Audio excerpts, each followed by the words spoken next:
네, 수요일장 마감했습니다. 과연 오늘 하루 동안 투자자분들이 가장 궁금하게 가장 많이 살펴본 종목은 어떤 것이었을지 그 안에서 수상한 낌새가 보이는 베스트 종목까지 알아보도록 할게요. 이번 시간 하이투자증권 이권희 부장과 함께하겠습니다. 어서 오세요. 네, 안녕하세요. 네, 안녕하십니까.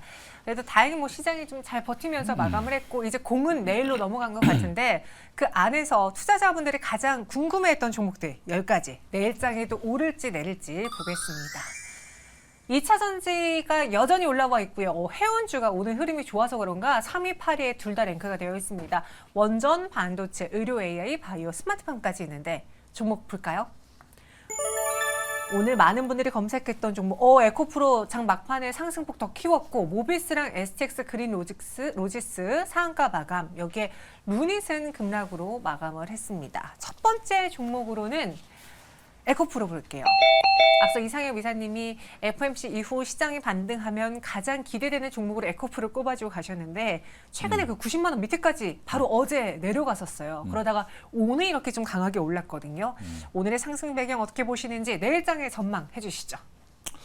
일단 내일도 올라갈 가능성이 높지 않겠나 생각하고 있고 네. 지금 오후장에 갑자기 좀 시장이 확 돌아섰죠. 한 30분, 1시간 정도 남겨놓고. 맞아요. 그 이유가 이제 영국에서 지금 그 물가가 지표가 발표됐는데 예상보다 물가가 생각보다 안 올랐습니다.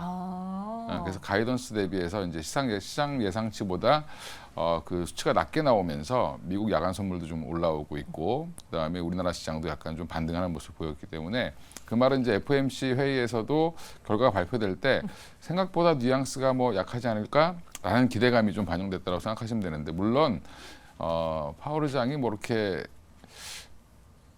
비둘기적으로 얘기하지는 않을 것 같습니다. 그렇죠, 네. 그러니까 항상 지난번과 코멘트는 거의 비슷할 거라고 예상을 하고 있기 때문에 다른 연준 위원들이 어떻게 생각하는지 여부 이런 것들 좀 살펴볼 것 같고요. 에코프로 그동안 좀 조정을 잘 받았기 때문에 제가 지난번에는 다운으로 말씀드렸지만 이제는 한번 반등 나올 때도 됐다라고 생각을 하고 있고 오늘 또 무슨 얘기가 있었냐면 에코프로가 지금 현재 납품하는 회사가 SK온과 네. 주납품 회사가 삼성 SDI죠.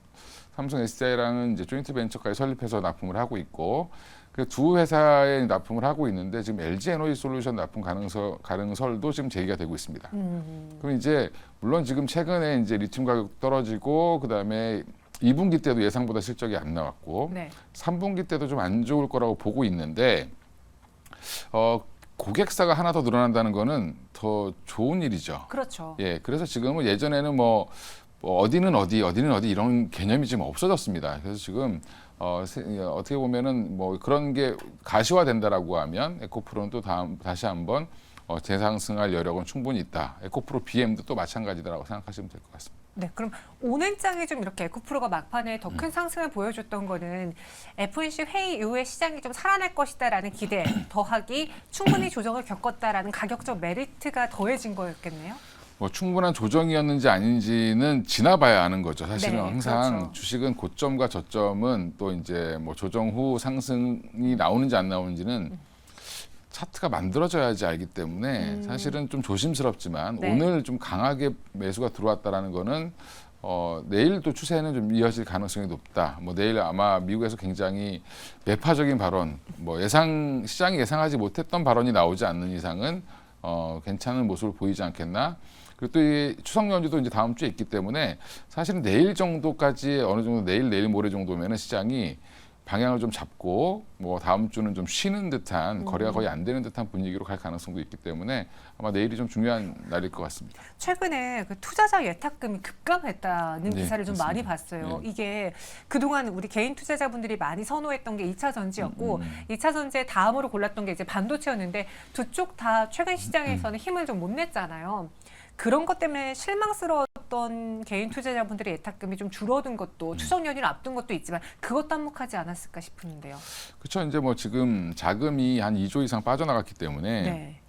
그 얘기는 뭐냐면 이제 연휴가 워낙 길죠. 지금 또 10월 3일까지 쉬기 그것만 때문에 기다리고 있어요. 네. 그 사이에 미국에서 무슨 일이 벌어질지 아. 알 수가 없죠. 사실은 물론 이제 끄트머리에 무슨 일이 벌어지냐 되게 중요하긴 할 텐데 그래서 이제 항상 명절 전에는 거래량이 좀 급감하는 경향이 있고요. 일부 현금이 좀 빠져나가는 경향이 있기 때문에 그런 부분이라고 생각하시면 될 것 같고 지금 여전히 주도주가 부재한 가운데 작은 섹터들의 세마 위주로 움직이는 그리고 뉴스에 되게 예민해진 시장이었다라고 보면 이제 조금 뭐 이 이후에는 추석 연휴 끝나고 나면 제가 볼 때는 좀 굵직한 시장으로 가지 않겠나 이렇게 생각을 하고 있습니다. 네, 이 2차 전지의 경우에는 또 전기차 판매 동향과 함께 어느 정도 연계성이 있기 때문에 관련 기사를 한번 찾아봤습니다. 그랬더니 최근에 한국투자증권 김진우 연구원이 지난 5월과 6월 글로벌 전기차 시장이 전년 대비 55%, 35% 성장을 했었는데 이번 7월의 경우에는 25.5%밖에 성장하지 않았다. 그러니까 그 성장세가 둔화됐다.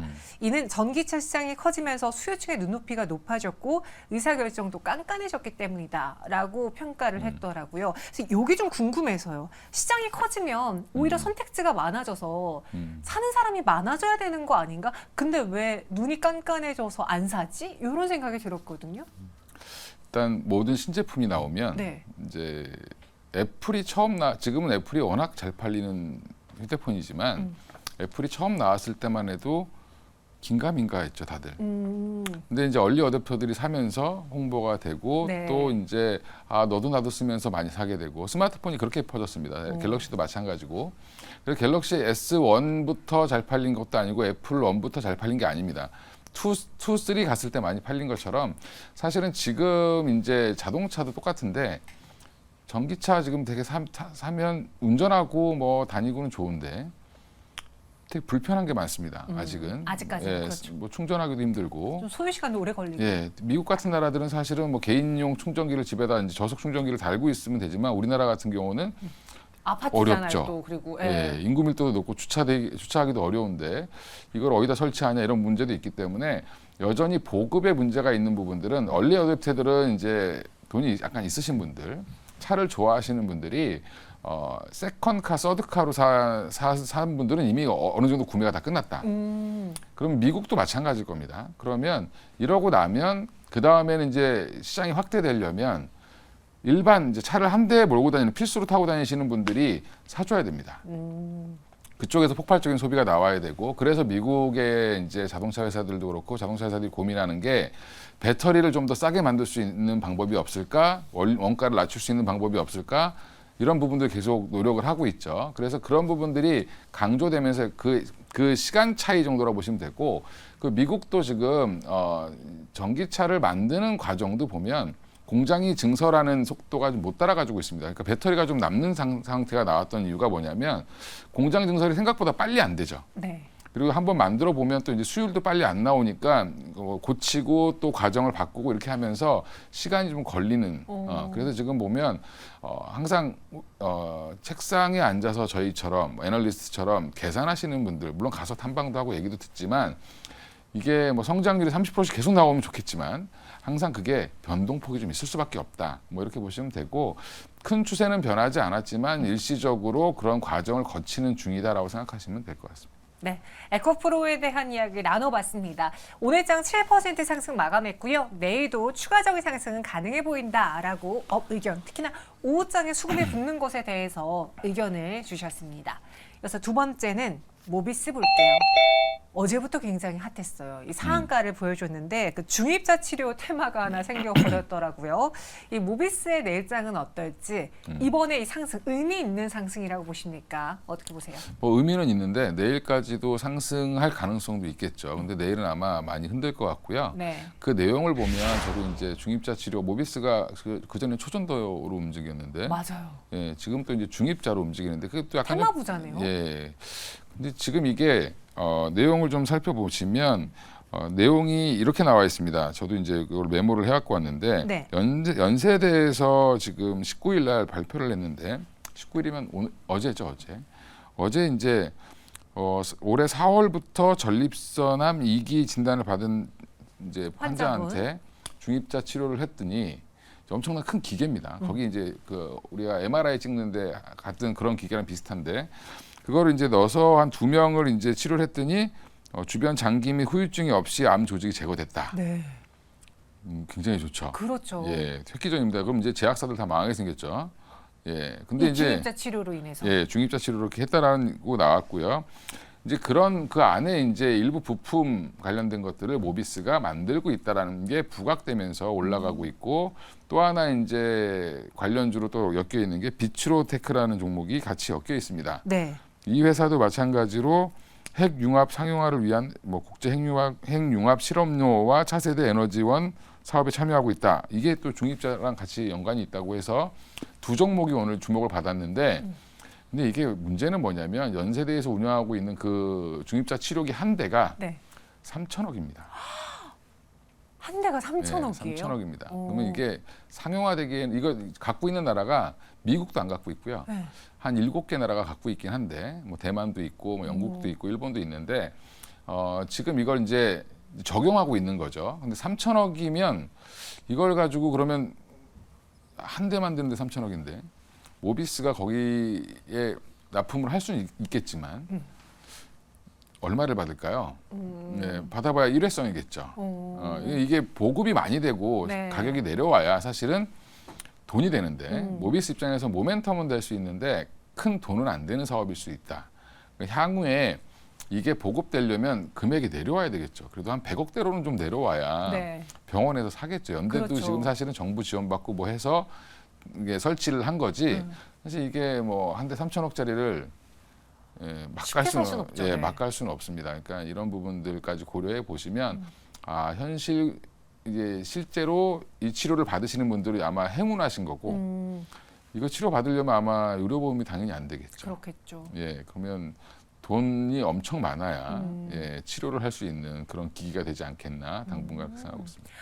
우리 의료기기들이 그 주가가 오르고 실적이 오를 때 배경 보면 다 소모품을 판매해서 오르는 경우가 그렇죠. 많잖아요. 맞습니다. 근데 이거 한 대에 과연 얼마만큼의 부품이 들어갈까? 그리고 그거를 정말 소모품처럼 자주자주 바꿔줄까? 이런 것까지 다 계산한다고 보면은 실제로 모비스가 이번 이슈를 통해서 돈을 벌어들이는 것까지 생각하기에는 우리가 너무 큰 그림을 그리는 것 같고, 그럼 지금은 당장은 테마로만 봐야 될 것 그렇죠. 같은데 테마로의 효과는 좀 있지 않을까 싶거든요. 테마로의 효과는 있는데 네. 이제 이게 어느 순간 현실에 부딪히면 또 이제 그러겠죠. 예. 이 암이라는 게 아직 정복이 안 돼서 최근에 그 세계 암학회에 간 국내 제약회사, 바이오 회사들의 주가도 좀 곽강을 받았었잖아요. 네. 그렇게까지 연속성을 갖기에는 좀 무리다라는 거죠. 그렇죠. 이제 이게 이제 뭐 상용화돼서 성공을 했다라는 부분이 중요하긴 한데 이게 다시 이제 상용화까지는 시간이 좀 걸리지 않겠나 생각을 해서 지금은 제가 당장의 뷰는 내일 일시적으로 올라갈 수 있겠지만 좀 윗꼬리를 많이 달 가능성이 높다. 뭐 하락 전환할 가능성도 있기 때문에 갖고 계신 분들은 아마 내일 정도에 이제 상한가를 바로 지켜하지 못하면 네. 아마 빠질 가능성이 높습니다. 그러니까 그러면 한번 그때 매도를 하시는 게 좋지 않겠나 생각하고 있습니다. 오늘 이 상한가에 들어가신 분이랑 고민이 굉장히 크시겠어요. 내일장 한 번 더 추가 상승은 나올 것 같습니다. 하지만 흔들기가 심할 수 있기 때문에 그 변동폭을 못 이기고 많은 분들이 매도했다가 다시 샀다가 그럴 수 있거든요. 조심하자라는 의견. 그래서 다운 의견 드릴 수밖에 없었고요. 이번에는 루닛으로 넘어가 볼게요. 항상 수상한 종목 업앤다운에서 루닛이 급등한 적이 많아도 이렇게 급락한 적은 많지 않았는데 오늘은 그 유상증자를 앞두고서 오히려 하락을 했습니다. 매수 기회일지 내일장의 전망은 어떨 거라고 보십니까? 일단 지금 뭐 한 2천억 정도 그 유상증자를 했는데 유상증자 가격이 10만 원대니까 사실은 되게 부담이 없는 가격대에 유상증자를 합니다. 그래서 저는 오늘 이제 이거 발표했을 때는 사실 안 빠지다가 제 말이요. 네, 오늘 또 갑자기 빠졌죠. 이제 가격이 나오고 하니까 생각보다 뭐 이렇게 조금 너무 가격 차익이 벌어져 있으니까 좀 일부 매도가 나온 것 같고 지금 또 FOMC 회의도 있고 여러 가지 이제 그런 이슈들 때문에 일시적인 급락이라고 보긴 하는데 이게 아마 유상증자가 성공을 하면 아마 성공할 가능성이 높습니다. 왜냐하면 주가가 워낙 싸기 때문에 주주들도 참여 안 할 이유가 없죠. 네. 그렇게 되면 사실은 주가는 더 올라갈 가능성이 있다. 예전에 인텔리안 테크가 유상증자한다고 해서 8만 원에서 6만 원대로 훅 떨어진 적이 있었습니다. 네. 지금 다시 그 가격 이상으로 가 있죠. 9만 원 근처에 가 있습니다. 그 말은 무슨 말이냐면 이 돈을 가지고 빚을 갚거나 이렇게 하는 게 아니라 연구개발비로 계속 쓴다라고 하면 돈을 더 벌기 위해서 유상증자를 한 거죠. 그러니까 내가 돈이 없으니 주주들과 같이 투자를 받아서 회사를 키우겠다라는 의지를 표명한 거기 때문에 제가 이걸 다운 의견을 드렸는데 그거는 뭐냐면 12.9%가 빠졌는데 내일 바로 반등하기에는 좀 어려울 수 있고요. 그러면 이제 마음의 상처가 한번 갔습니다. 이게 이제 투자의 투심이라는 게 심리가 굉장히 많이 작용을 하는데 하락이 장대 음봉이 나왔는데 그 다음날 바로 장대 양봉이 나오는 거는 특별한 경우가 아니면 거의 없고요. 네. 내일도 계속 의심을 하겠죠. 그러면 이제 약간은 약보합 정도나 뭐 한 2~3% 정도의 추가 하락은 나올 수 있으니까 사시고 싶으신 분들도 너무 급하게 서두르지 마시고 조금 돌아설 때 사셔도 늦지 않다라고 보고 있습니다. 아니 그렇게 루닛이 사고 싶었는데 오늘 제가 HTS를 보니까 한 17%인가 급락하고 있을 때 또 사지지가 않더라고요. 왜냐하면 이게 유상증자 청약을 앞두고 이전에 발표했을 때는 주가가 안 움직이고 오히려 상승했는데 갑작스럽게 이거 하락한다? 뭔가 이유가 있지 않을까? 약간 이런 심리 때문에 손이 안 가는데 종가 보니까 살 거리란 또 후회가 되기는 해요. 원래 그렇습니다, 사람. 예. 떨어지는 칼날을 손대지 마라라는 격언도 있지만 네. 사실 그렇죠. 회사를 믿으면 사면 되는데 네. 근데 이제 더 싸게 사고 싶은 게 사람의 마음이고 맞아요. 예, 그렇게 되면 조금 더 기다려볼까 아니면 내가 모르는 뭔가가 있지 않나 이런 불안감 때문에 사실은 못 사게 되고요, 대부분. 그래서 제가 항상 드리는 말씀은 이제 뭐냐면 이제 개인 투자자분들이 하락하고 있는 종목을 내가 나눠서 이제 계속 사실 거 아니면 어떻게 보면 돌아설 때 좀 사시는 게 좋고요. 예, 돌아서는 신호가 나올 때 조금 비싸게 사더라도 마음이 편할 때 사자. 만약에 오늘 사셨는데 올랐는데 내일 또 빠지면 사실 또 기분이 되게 안 좋죠. 그렇죠. 예, 그래서 이런 부분들 감안해서 조금 주식은 좀 비싸게 사야 되는 겁니다, 원래. 근데 올라갈 때는 되게 잘 사시죠. 예. 비밀인데. 예. 아니 대부분 그렇습니다. 네. 올라갈 때. 예. 그러면 이 루닛은요, 내일장에 또 좀 추가적인 하락이 나올 수는 있다. 다운 의견 주셨지만, 이번에 뭐 유상증자가 성공할 수도 있고, 이번에 단기 악재로 본다 하더라도 루닛의 기술력은 이미 많은 네, 사람들이 다 인정해 준 거니까 나는 오히려 지금을 매수 기회로 삼고 좀 오를 때까지 버텨볼래라는 전략도 괜찮은 전략인 거겠네요. 괜찮습니다. 예. 오히려 또 상승 전환 신호가 나오거나 어느 정도 이제 옆으로 행보하거나 하락이 좀 멈추면 그때 오히려 추가 매수도 괜찮다라고 보고 있습니다. 네, 그래서 루닛 내일장은 다운이지만 개인적으로 이 성장성에 대해서 봤을 때는 상승할 것 같다라는 의견이었습니다. 마지막으로는 우듬지팜을 볼게요. 이름도 좀 특이하죠. 13.39%의 급등으로 마감을 했지만 윗꼬리는 살짝 달렸습니다. 이게 전일 스펙 합병으로 상장이 된 건데 뭐 하는 회사인지 내일장 전망까지 해주실까요? 예, 우듬지라는 말이 너무 이제 팜은 알죠 우리가 네, 이제 팜은 알죠. 농장 뭐 이런 뜻이니까. 근데 뭐 우듬지가 뭘까 찾아봤는데 네. 저도 오늘 이거 리포터를 찾아서 읽어봤습니다. 뭐 갑자기 움직이길래 우듬지가 나무 꼭대기에 있는 그 나뭇가지를 얘기한다고 얘기하더라고요. 그러니까 한마디로 꼭대기, 그러니까 꼭대기. 그루터기의 반대 정도 되시면 되는데 한마디로 최고가 되겠다. 예. 우듬지 팜이 되겠다. 예, 그런 의미로 예, 한국 그러니까 우리 순우리말인데 순우리말을 좋아하시는 것 같고 그 대표님이 일단 여기는 제일 유명한 게 스테비아 방울토마토. 그거 달달하고 맛있는데요. 네, 저도 올해 많이 사 먹었는데 왜 이렇게 맛있지? 예, 전 스테비아를 예전에 한번 사업을 해보려고 했던 적도 있었기 때문에 네, 처음 이제 네. 보급되기 전에 네. 제가 스테비아를 처음 한 게 한 7, 8년 전이었으니까 그때 이제 공부를 해봤는데 네. 굉장히 이게 당은 안 올라가고 맛있는 오. 첨가제였는데 지금 이제 많이 쓰이고 있죠. 뭐 그렇죠. 소주에도 들어가고 지금 이제 이 방울토마토에도 들어가는데 이거를 이제 그 방울토마토를 재배한 것만으로 돈을 벌기에는 시가총액이 1,000억이 넘는 회사가 나오기는 어렵고 이게 스마트팜 자체 그걸 하는 그런 노하우를 갖고 있는 거죠. 그래서 이제 그 기술력을 가지고 이제 농가에 전수해주고 이제 로열티를 받고 그 다음에 다른 기업들한테 팔고 이제 이런 걸 하는 건데 해외 진출도 지금 하려고 하고 있고요. 그래서 내용은 나쁘지 않다. 그리고 방울토마토만으로도 지금 설명이 다 되죠.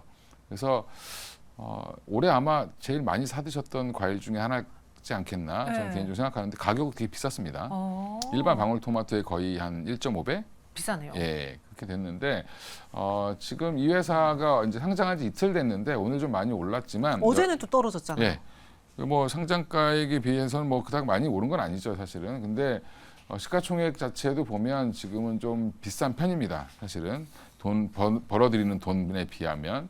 근데 향후에 이제 벌돈을 생각하면 또 가능성이 있기 때문에 저는 긍정적인 의견을 드리고 싶습니다. 긍정적 의견 주신다고 했습니다. 이 스테비아 방울토마토가 달달한데 네. 요즘 뭐 제로 슈가가 인기잖아요. 네. 그러니까 당은 낮았으면 좋겠다라는 네. 것 때문에 많은 분들이 소비자들이 찾았고 스마트팜으로도 각광을 받을 수 있다라고 했는데 실제로 그 곡물가가 많이 오르고 또 막 네. 기후 문제 있을 때마다 스마트팜 관련주들이 좀 각광을 받았거든요. 근데 지금은 또 관심 바뀌긴 해요. 이런 우등지팜 같은 스마트팜 관련주를 사서 템베거를 노려볼 수 있을까요? 제가 죽기 전에? 충분히 노려볼 수 있다고 저는 생각하고 있고요. 어차피 지금 이제 이 회사가 내용을 보면 약간 좀 그러니까 식량을 생산하기 어려운 기후를 갖고 있는 나라들 그런 나라들을 중심으로 해서 뭐 아무렇게나 해도 농사가 잘 되는 데는 굳이 할 필요가 없고 그렇죠. 약간 좀 사막이라든지 건조기후 이런 많은 땅을 갖고 있는 나라들한테 이런 기술을 이제 팔아서 돈을 벌려고 하고 있기 때문에 저는 충분히 그게 잘 된다라고 하면 템베거 뭐 쉽겠죠. 뭐 요즘에 뭐 1조 가는 건 우스우니까. 맞아요. 예, 그렇습니다. 요 시장도 한번 기대가 된다. 내장도 업이긴 한데 우등지팜에 대한 전반적인 톤 자체가 좀 성장성에 대해서 좋게 보시는 것 같네요. 근데 상장한 지 얼마 안 됐기 때문에 항상 그 보호해수 물량 체크하셔야 되고요. 3개월째 나올 게 좀 있습니다. 그러니까 당분간은 이제 올라가다가 네. 또 이제 3개월 때문에 좀 쉴 수 있기 때문에 그런 부분들은 좀 고려하셔서 관심 정보에 넣어놓고 매매를 하시되 일정 부분 되면 또 한번 쉬어졌다가 또 다시 한번 들어오시고 이런 것들 좀 확인하셔야 될 것 같습니다. 네, 이렇게 우등지팜까지 봤습니다. 이제 많은 주식인 분들의 우등지라는 단어가 네. 기억에 남으실 것 같아요. 10가지 종목에 대한 내일장 업앤다운 의견은 어떨까요? 보시죠. 에코프로와 삼성전자, 에코프로 BM, 포스코홀딩스, STX, 알테오제, 우등지팜 무려 7개 종목 업 의견 주셨고요. 3가지 종목에 대해서는 앞서 이야기 들었다시피 다운 이야기 주셨습니다. 요 중에 가장 수상한 오늘의 베스트 종목 어떤 겁니까? 말씀드린 알테오젠인데요. 알테오젠이요. 요즘에 굉장히 증권가에서 핫한 종목입니다. 그러니까 지금 이게 이제 뭐 키트루다 SC 제형 가지고 얘기가 많은데 네. 사실은 이제 머크가 독점적으로 계약을 할 거다라는 이제 얘기가 나오면서 아니 뭐 가져갈 주가가 거다라는 이야기도 있던데. 이제 그 근거가 뭐냐면 어제 이제 그런 일이 벌어졌죠. 이제 어떤 기사는 인수 가능성이 높다. 그러니까 바로 이제 부인하는 또 기사가 나오고 근데 이제 확정된 게 아니니까 당연히 부인을 할 거고. 근데 이제 그러니까 머크 입장에서는 알테오젠한테 로열티를 줘서 이거를 사오면 계속 돈을 줘야 되죠. 맞아요. 예, 근데 그게 잘못하면 한 20조까지도 줘야 된다 이런 얘기가 나오고 있습니다. 그게 마일스톤이죠. 예. 그러면 이런 것들 때문에 그러면 오히려 이 회사를 사버리는 게 낫지 않나? 차라리 그게 더 싸다. 뭐 이런 얘기들이 이제 자꾸 이제 논리적으로 나오기 시작을 한 거라고 생각하시면 되는데, 근데 그건 아무도 모릅니다. 네. 그건 모르는 거고. 근데 확실한 건 뭐냐면 머크에서 결국에는 예스 제형을 필요로 하고 있고 알테오젠이랑 계약할 가능성이 높아지고 있다라는 거는 이제 공식적으로 애널리스트들이 얘기를 하고 있기 때문에 지금 현대차증권에 있는 애널리스트 분이 애널리스트 분이 굉장히 밀고 있죠. 예, 그래서 그 논거를 보면 근거가 있구나라고 저도 생각이 들고요. 그러면 지금 가격 단기간에 많이 올라왔지만 예전에 알테오젠이 이 SC 제형 하나만으로 16만 원까지인가 갔었습니다. 근데 이제 여기 목표가 11만 5천 원이니까 네. 뭐 그 정도는 뭐 갈 수도 있지 않나 뭐 개인적으로 그렇게 생각하고 있습니다. 그래서 알테오젠을 가장 뭐 시중에 있는 여러 가지 썰들이 있지만 그것에 대해서 다 기다 아니다라고 말은 할 수는 없어. 그런데 그만큼 관심을 받는 기술력에 대해서는 확실하다. 맞습니다. 이 알테오젠이 최근에 주가가 많이 올랐잖아요. 네. 여기서 11만 원의 그 애널리스트 목표가까지 충분히 가능하다라고 했는데 그럼 우리도 목표가랑 거기까지 볼까요? 저는 이제 저 개인적인 의견도 중요하지만 네. 또 이제 애널리스트의 리포트에 기반해서 네. 거기까지만 이제 말씀드리겠습니다. 네, 그래서 목표 주가는 11만 5천 원, 손절 가격은 6만 5천 원 제시해 드렸습니다. 이렇게 오늘 많은 분들이 궁금했던 10가지 종목에 대한 내일장의 의견 그리고 앞으로의 투자 전략까지 세워드렸으니까요. 잘 참고해 보세요. 이건희 부장과 함께했습니다. 고맙습니다. 예, 감사합니다.